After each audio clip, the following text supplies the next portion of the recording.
Starry, starry night. Can you see my big face now? Perhaps they'll listen now. Let me put my light on. You know, if I move now with my bald head, just looks like an extra tit, doesn't it? Looks like one tit in the middle of two tits. Good evening, me old sporadactysis, dinkles and popty pings, and how the devil are you? I hope you're well. First day back, busy. Going in face of I've been busy. It's been a busy one. It has been a busy one indeed. I've not stopped all day. I've been here, there and everywhere. Trailer swapping, this swapping, that swapping. But I've enjoyed it, it's gone quick. I strapped a load before and I had a fine glove on. Not that fine rain what soaks you through, but a fine glove. And I've getting a bligging blister on my hand. I've had a week off, and I've got segs and blisters on my hands. What's all that about? Hardest working man in the field, you know what I mean? I just wish I wasn't so shy and modest. Hands that do dishes. I think that's what it is. I did the dishes the other night. You know, every now and again you've got to show willing to a wife, haven't you? Like, she makes you tea and all that, you've got to say, you know, mate, do dishes, love, expecting her to say no. She says, yeah, okay then. So I had my hands in a bowl of furry washing up liquid. Well, what can I say? That's what's caused that bloody blister. You know what I mean? That's what caused that seg, lad. That's what caused that seg. I don't need bother. Yeah, been an interesting week off. We've been about a bit. We went to Sandringham last week, didn't we? Watching Robbie Williams. Load of fucking shite. I couldn't be doing with it. It was a load of crap. It was like a dot on stage because we were at back. What it was, we went in. We got there at a reasonable time. We parked up right next to the bloody exit. When you come in through the blue car park on the back lane of Sandringham, we went all the way around and then come back on ourselves and parked up right near exit. I thought, that'll be grand for when we're getting out after.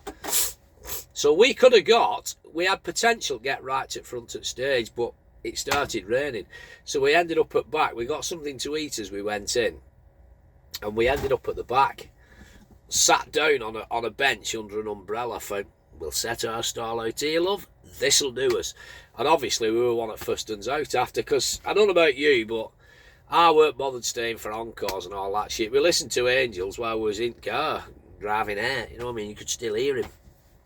And all them what queued up at front, all die-hard fans, Robbie, I love you, and all that shit. It took them apparently about 4 hours to get out. Bushwick, we were straight out, straight in, straight out, no kissing, job done. You know what I mean? Tell I'm a wagon driver, can't you?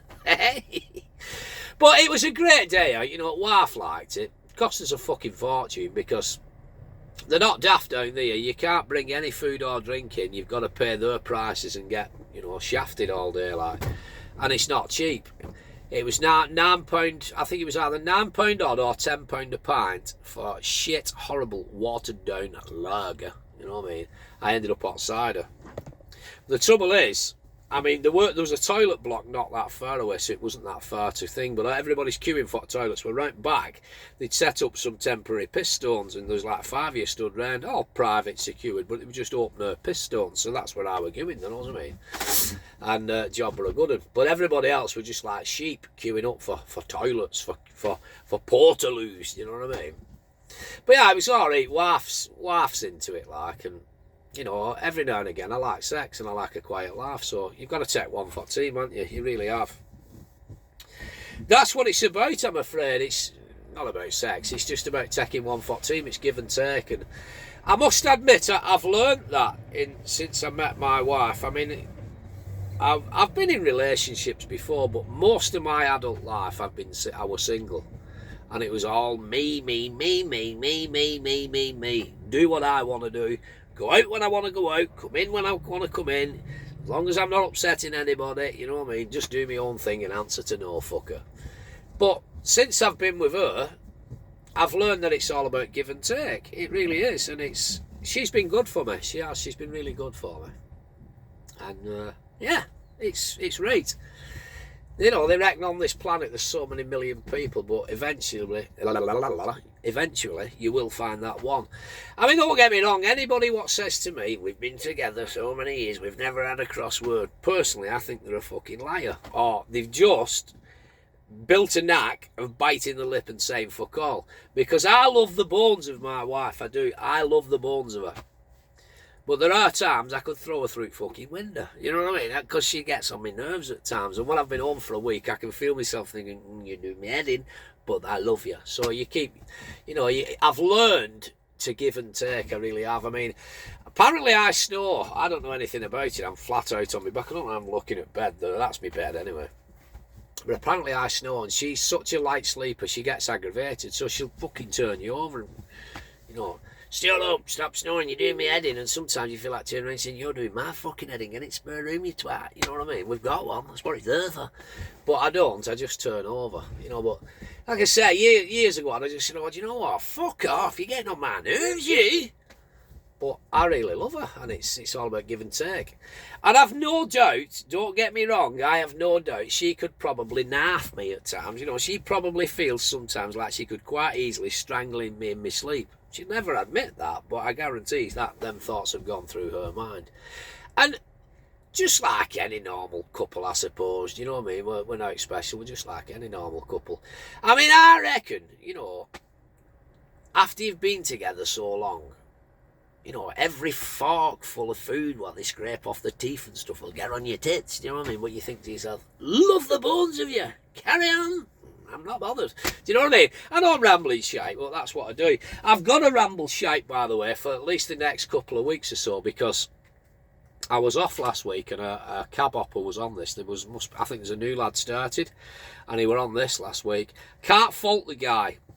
Absolutely immaculate, this truck. Absolutely immaculate. I emptied most of my shit out for him, and I'm glad I did take all my bedding out, because I was told there was a dayman possibly running on it, but it turned out it was a cab hopper away in it all week. So I took this off. This is the gubbins that I use for the videos, for the driving videos. It really is that simple. This is a Samsung S21 mobile phone that I'm currently recording myself on now, and this is a mobile phone holder with a gubbins and sucky thing. And all I did was I stuck it on there. I have one of these.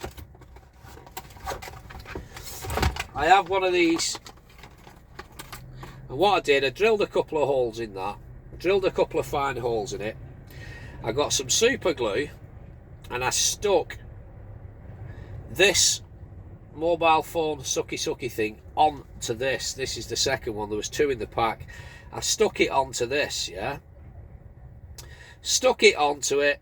Had the holes already drilled in, which are there. I don't know if you can see them. There's 4 holes there. So I've got some rather large pins. Can you see these? You see these pins here, what's holding this? It's some rather large pins. It's soft canvas on the back there, so you're not creating any damage. And basically, stick it to there, bend that up, and jobs are good. And I stuck it in here as well. I could stick it in there. Now initially, I stuck it on there, and I cannot for the life of me now, because when I put the super glue on, I left that thing open. So once your super glue's on, you put it to that. But when you take that tag off, it stuck solid and it didn't move. It was absolutely solid. It really was. So I thought, well, I'm used to it. I was used to it sticking up there. It didn't bother me at all. I didn't catch it when I was getting in and out of bed, but I thought, if a cab hopper comes on this, he's got to sleep in this bed. He doesn't want this thing stuck there banging in his bloody legs and banging in his head. He might be a great tall bugger, you know what I mean? So I thought, I'll take it off. But when I took it off, I've obviously broke that seal and it's gone now. And I've even tried damp it and wet it again. And I cannot for the life of me get it back stuck on there. It just won't stick on. I've even tried putting a couple of pins through and it won't stick. Likewise, I've tried it on here and it won't stick on there. It won't hold. The pins are not thingy. I've tried to do a video today, and as soon as you start going over bumps, it works its way loose. So that's gone, basically. That's knackered. That's no good. I think it cost me about 18 quid or something for this mobile phone sucky holder thingy-majig malarkey. So I'll get another one at some point and I'll do the same again. I'll do the same gubbins again, but it's going to be a week or so. I mean, someone said to me, well, a couple of people have mentioned on videos, great videos, Borothea. What you need to do is I want a camera on here, I want something on the roof so I can see down the back of the trailer. I'd like a GoPro on that mirror so I can see all down that side of the trailer. I'd like a GoPro on there, and I'm thinking, what do you want for nothing, you cheeky bastard? You know what, I'm sorry, I'm thinking, what do you want for now, you cheeky fucker? It costs you nothing to watch these videos, and I don't make any money out of this channel. It's not monetized, you know what I mean? So all I do is I record everything in real time. There's no fancy editing, there's no studio, flashing lights, gadgets, jigglies and hula-ha's and all things this, that and t'other. It's just me, a mobile phone and a mobile phone holder, so everything's hands-free. When it's mounted onto there, I basically step out at driver's seat, put the phone in there, secure it, set it up, press record, get back into the driver's seat, engine started, and off we go. Do you know what I mean? Sometimes if I feel the video's gone on too long, when I get parked up, I will edit it down on my phone and cut it short, or I can take a couple of clips out of it. That's the only very basic editing I do. Sorry, I'm a bit bunged up. This channel's not monetized. It's not. I don't make a penny out of YouTube. It's not what I'm about. I've never been on YouTube to make money. I've never been money orientated that way. Don't get me wrong. Money helps. Money makes the world go round. It's the root of all evil. But I've never been money orientated that way. So the thing I think to myself is, when I'm doing these videos, I mean, 9 times out of 10, I'm doing it for my own crack as well, you know what I mean? I'm doing it for my own benefit because it gives me something to do. It really does. And I try and keep it real and keep it as real as possible and just be me. What you see is what you get. Most people that's followed me a while on various profiles I've had on and off YouTube, I've been like a boomerang over the last 12 years, haven't I? But you know, if you're wanting that kind of fluffy editing and everything's pretend and bullshit and all that, and then trying to put ads on and sell you shit, then there's other channels out there, and there's loads of them. You know, there's 1,001 channels out there. There are some good channels out there. I watched a video with my old pal Ned Kelly from Ireland now, don't you know, over the weekend. Ned's put a video up about, you know, new passes at HGV, some tips and advice and whatnot, and I watched it, and it's a fantastic video. It really is good, and I'll probably put a link to it in here. So I'm not gonna mention Ned Kelly in the title because it looks like I'm clickbaiting then, do you know what I mean? I could do that to get the views, but I'm not all about views. If it gets views, it gets views. If it doesn't, it doesn't. I mean, I've had one what's had 246,000 views. But to be honest, I did clickbait that a little bit by saying, this is why HGV drivers get paid 50k. That was just a 4-minute clip of a 49-minute video. And I just did that one clip driving through to the side of Edinburgh there. Anyway, happy with that, but I've made no money off it because it's not monetized. So no, that's not what I'm about. I've said all along that first and foremost, I am a truck driver. I am not a truck vlogger. I am a truck driver. My job, what I get paid for, is taking this from A to B, from B to C to T to D to diddly-I to diddly-I to diddly-I to tato. You know what I mean? And that's what I get paid for. That's the bread and butter. Making videos is not the bread and butter, so it's not my priority. But I do appreciate the people watching the videos, and I do appreciate your input and all that. But you know, some people, what's new to the channel, feel that they have the right to, you know, start demanding. I want you to film this, film that, put that camera there. I want to see that camera angle. Somebody even said I need to get a fucking drone. 2 weeks ago. You need to get a drone. I want to see that reverse. It was that rear steer from hell reverse at Height in Liverpool. It was bloody tight that day, I tell you. Someone actually said, I want a drone. I want to see that thingy going in from the above angle. And I thought, fuck off. I want a Ferrari. I want a Ferrari and Pamela Anderson's tits for Christmas, but I'm not Mount Gerum. You know what I mean? I'm showing my age though. So yeah, I do feel like saying sometimes, well, I'm saying it now, obviously, you know, what do you want, a fucking performing monkey like? You know, entertain me, boy, entertain me now, do this, do that, I don't like this, I want plenty of that and plenty of t'other, and I'm not having that. Nah, I'm sorry, you're on wrong channel for that, pal. You really are. I do things on my own terms, and I post what I post. You either like it or you don't. No one forces you to watch this channel. No one forces anybody to watch this channel. Do you know what I mean? I'm not money orientated, so I don't make a bloody penny off the ads. So it really is on my own terms. I do YouTube on my own terms, and half the time I do it to amuse myself and give me something to do of an evening, because I'm parked up now. I've had a busy day. I really have. I went over in a certain part at Lake District this morning. It was already loaded for me. I tipped that, then reloaded, dropped that trailer off at Longtown, then picked another trailer up to Gateshead, got over to Gateshead, got that away, and then I've been into somewhere else, and now I'm loaded for a trailer swap, but the night man's not getting to me till 11:30 at night. I am going tomorrow down south. I've got a good run tomorrow down south, and I'll pick that trailer. My trailer's now 3 doors down from where I'm parked up right now, and I'll pick that up in the morning, because I'm not staying up till 11:30 just to hook a fucking trailer up. I'll do it in the morning. But yeah, going on to Ned, sorry I'm rambling, going on to Ned Kelly's video, I'll post a link to it on here. I've never met Ned personally, but I've been friends with him on Facebook and YouTube for a couple of years now. Ned's my kind of guy. Ned's the kind of guy I will listen to. I mean, I don't see myself as some kind of expert and guru. Some people have took things out of some of the driving videos I've done. The videos I've done, I never try and dictate to anybody. I never try and give advice, because I've only been doing this for 4 years. I passed my test for 4 years and 3 months.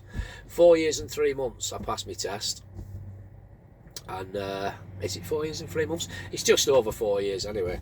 So I'm not a newbie, I am experienced. The ink on my licence has now dried, and I can call myself a proper truck driver, but I'm in no position to start giving people advice on what you need to do to this, you need to do that. I just do videos how things work for me driving, like how I take a straggler lane to take a tight corner and stuff like that. But Ned's done a video, and I've watched it at the weekend, and it's fantastic. It really is good. It really is good. So if you do need any advice, if you're just passing your test, or you're going for your HGV licence, I feel like one of them guys now. Just pass your test, don't buy the fucking muckers flick, the muckers twat mag. 14 pages all stuck together. Sticky fingers, really want to see them fingers. But no, Ned's done this video on it, and I watched it and I thought, do you know what, Ned, that's spot on. There's no bullshit, it's straightforward, and it's just, a lot of it's common sense, but it's surprising how many people, don't use the common sense. And that's nothing nasty against people, but you've just passed your test. I've been there myself. You've got 55 different things going through your mind. You can forget things and whatnot. And it's a great watch, it really is. And I can't really add anything to it. The only thing I would add to Ned's video is, forgive me, Ned, if you did mention this, I have watched your video, but the only thing I would add to Ned's video is equipment. I'm not on about going outside and polishing your fucking tanks and polishing your wheels. I can't be arsed with any of that shit. I clean the inside of this vehicle and I try and wash the outside once a week. But looking after your kit, I think, is paramount, is priority. Like, I'm on a flatbed now, so I've got a lot of straps and ratchets. Look after your straps. If you get any torn, get them swapped over. Look after your ratchets. Get yourself, your office, your company should provide it. If not, buy a can of WD-40 and put the expenses in and claim it back. Get yourself some lube. There's nothing worse than rusty ratchets, you know what I mean? And they've not been sprayed. And all it takes is literally, at least once a week, just grab them, the ones you've just took off, before you put them back in, psst, psst, psst, quick, back in. You know what I mean? And that's all it takes. Just 10 minutes, 5-10 minutes, it's all it takes. And it's a stitching time saves 9. Well, there's nothing worse than seeing somebody with absolute rusty ratchets. Now, I'm not going to mention any names, but it did make me fucking laugh. One of these so-called influencers, YouTube influencers, super truckers, did a video the other week. And he had these ratchets, and they looked like they'd just come up from fucking Titanic. There were that much rust on them. Do you know? And you just think, how are you managing to operate them? And then didn't even have any lube spray. Had to go in and ask a customer, could he borrow some of theirs while he sprayed his ratchets. And I thought, You're meant to be the fucking big I am. Hello? Hello? Telegram for Maureen? You know what I mean? You're meant to be the big influencer and the big I am, and you're putting a video up like that where you're fucking using shite. It was embarrassing. It really was embarrassing. I'm not having a go at this guy, but I thought it was embarrassing. You know, if you're meant to be the big I am and making a fucking fortune on YouTube and adverts and this, that and the other, then buy some fucking ratchet strap spray. Do you know, it's not rocket science. Or get your company to fork out. But anyway, that's my, you know, input on looking after your kit. You know, my weapon, my kit, and me. You should always look after the truck, which is your weapon, the horse to pull the bloody thing. Look after your trailer, report any defects, and look after the equipment that you're given, and it will look after you. Stitching time saves 9. You know what I mean? Why have rusty ratchets? What's breaking your frigging wrist, ruining strength in your wanking hand? They're that bloody rusty. Spray them with a bit of lube every now and again. Jobs are good, you know what I mean? No point having a rusty bullet hole. Straight in, no kissing. Hey, there you go. But yeah, I'll post a link to Ned's video, and I think it's a really good video. I do. I think it's a really good video. Now, Ned is somebody I would listen to, because I think Ned's been driving either 31 or 35 years, and let's face it, Ned's probably got more miles in reverse than I'll ever do going forwards. Do you know what I mean? He's got 31 years experience in front of me. He probably won't be doing it in 20 years time and have another 20 years to, hopefully, if I'm still fit enough to keep driving these things, to do it myself. But, you know, I'll never try and be an expert or a guru. So I think once you do that, unless you've got the experience like Ned Kelly's got, you know, then you're setting yourself up for criticism off other people. Because there'll be a lot of people what watch this who've been driving a long time, and some people don't make no bones about it. There's quite a few people who watch these videos of mine who can't fucking stand me, and will do anything, you know, a bit of ammunition, oh, we'll use that, and we'll fucking ridicule him, and we'll laugh at him, you know, he's made a prick of himself, like. So don't, you know, I wouldn't say don't trust anybody, but, you know, when people are talking to you on social media and whatnot, not everybody's your friend. Not everybody wants to see you succeed. They really don't. Quite a lot of people will comment on your videos, and you can read between the lines. They're fucking jealous to death of you. They can't wait to see you fuck up. You know what I mean? While they mock you and ridicule you. And you get that in life. I've had that all my life. I really have. I've had that since being a child. I've had that from a kid. People always, because I've always had this confident, outgoing personality. I mean, sometimes inside, I'm screaming inside, like, you know what I mean? I'm not always confident and wow, big personality, but I have my moments. But I've always had this confident personality, confident, outgoing personality. And even from a child, people have always tried to put me down and tried to put me back into what they think my place should be. I don't have a place, I'm just me, do you know what I mean? So I'm used to it, I'm used to how people are. But trust me, when people come smiling in your face and shaking your hand and "Hiya lad, you alright, how you doing?" You know what I mean? 9 times out of 10, a lot of them want to fucking see you fail. They're not all happy for you. They're not all your best friends. They really aren't. But, you know, that's just life, innit? That's just a fact of life. That's just how some people are. Christ, I've rambled on for 23 minutes. So yeah, we're not going to be doing driving videos, sadly, for the foreseeable future, until I get a new one of these and find a way of mounting it on here without causing any damage. I can't super glue it on here because at some point this truck might get sold. Well, it will get sold, and I don't want the bill for replacing all that if it's full of super glue. So that's a no-no. I can't mount it on here anymore because I've took it off now, and the pins won't go in anymore. Do you know what I mean? So we'll think of something. We'll fathom something out. The old clock face, I've took it down because I've tried to do that, and all you get is the back of my head, and it can't get the angle right. It's not long enough. That old clock face was ideal for a Scania. If I get a Scania at some point in the future, there is a few coming to this place. If I end up with a Scania and it's got the soft backrest, we can go back to the clock face how we did in the Scania videos, and that'll work. But we'll think of something. But it's not the priority, the be all and end all for me to keep recording driving videos. It's not what I get paid to do. Do you know what I mean? I get paid to deliver products, and it's been just over 3 months now since I started here, and I think I have settled into it, like, and it's I'm kind of enjoying it. So for the foreseeable future, I've no plans to go anywhere else. I'll be stopping where I am. You know, that could change, and I could change my mind in the future, but who knows, we'll cross that bridge when we come to it. Right, I've waffled a bit of shite. I hope you might have taken something out of this. I don't know, do you know what I mean? It's I'm not going to watch it back, flicking myself off to Tricia. I don't know who Tricia is. Lives next door, but one, I think. Big face. I've been your old mate Borothea, once again. You, my friend, you, and yeah, even you and all. Yeah, you what don't like me, and you. You have been beautiful. Join me again, probably tomorrow. I'll just be waffling shite, just having crack for the next couple of weeks, and we'll see how we get on. All right, thank you. See you later. Ta-ra.